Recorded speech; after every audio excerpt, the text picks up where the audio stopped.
observers are concerned about a situation of what seems to have been preferential treatment for him. Golden Miles Buddha is the president of the South African Prisoners Organization for Human Rights, and he joins us now to take us through some of the codes of conduct and regulations within the Department of Correctional Services. I welcome you to the news at 10. Good evening. Now, there are two dominant views that seem to be expressed. One side says that Tony Yengeni has done his time, leave him alone. Another side says his incarceration, his parole, it was just a farce. What's your view? Look, for starters, we as an organization has come to terms to the fact that Comrade Tony Yengeni was sentenced to 6 years. He appealed both his sentence and his conviction. And the appeal division then reduced his sentence to 4 years. And out of the 4 years, he was called upon to do 4 months under 276 subsection 1, subsection I of the Criminal Procedures Act. And we do not have a problem with that, because if we start to argue that, then we are now running into a brick wall where we're going to question the Criminal Procedures Act, and we are not qualified enough to do that. So essentially you're saying he served his 1/6? That's for starters.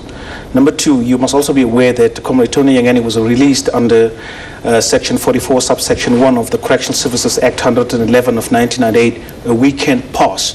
And then he violated the very same act which he was released upon.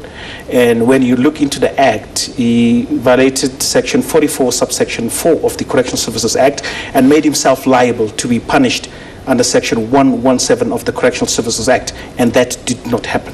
How much punishment was he supposed to get? He only came late by 1 hour, and people are saying, well, then that means that his parole should have been delayed by another 3 months, 2 years, whatever the case is. Well, according to Correctional Services Section 117, he came late, and the act is very clear. It then says he would then be regarded as a person that has escaped or absconded, let alone coming to prison under the influence of liquor. Now, when you make yourself guilty of that sort of conduct, you then could be penalized for a term not exceeding 10 years with a fine or both. And of course, that could have never happened in our lifetime. Why do you think the public is outraged? At the end of the day, Tony Yengeni's crime is that of defrauding Parliament. Sure, that's taxpayers' money, that's the National Assembly, but in essence, he's not a violent criminal. He's not a threat to society. Well, in our books, Lerato, we then say, without any fear of contradiction, that a bad example was set right from the day he was incarcerated on the 12th or 13th of August last year, when he was ferried by senior government officials, senior ministers and so on, and even the Minister of Correctional Services. That, for starters, sent a very, very wrong signal throughout the country, maybe throughout the world. And then Comrade Tony Yengeni went into prison and he started to behave like a child. His childish, arrogant and spoiled brat behavior has then... Tell us how he behaved like a child. Well, he in the first place, according to the Act, you need to be incarcerated at an institution nearest to your residential address so that you could make it easier for your beloved ones to visit you. And he was ferried away within less than 2 hours into a new generation prison, Malmesbury, which is about 65 kilometers away from where he stays. And when he got there, and instead of showing his skill as a man that was in the forefront in liberating this country, that comes out of the hands of the former notorious boss of the Bureau for Security Services, Mr. Benjamin, Jeffrey Benjamin. He should have shown his skill, and he should have been a man amongst all the other men there and do his time like any other man.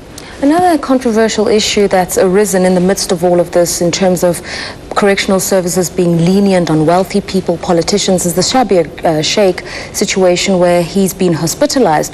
Correctional services says there's nothing wrong with a prisoner going into hospital for treatment, especially because he's paying for it. Is there a problem there? Well, we in our books do not have a problem with a person who go to a private clinic and pay for his or her own bills. We don't have a problem with that.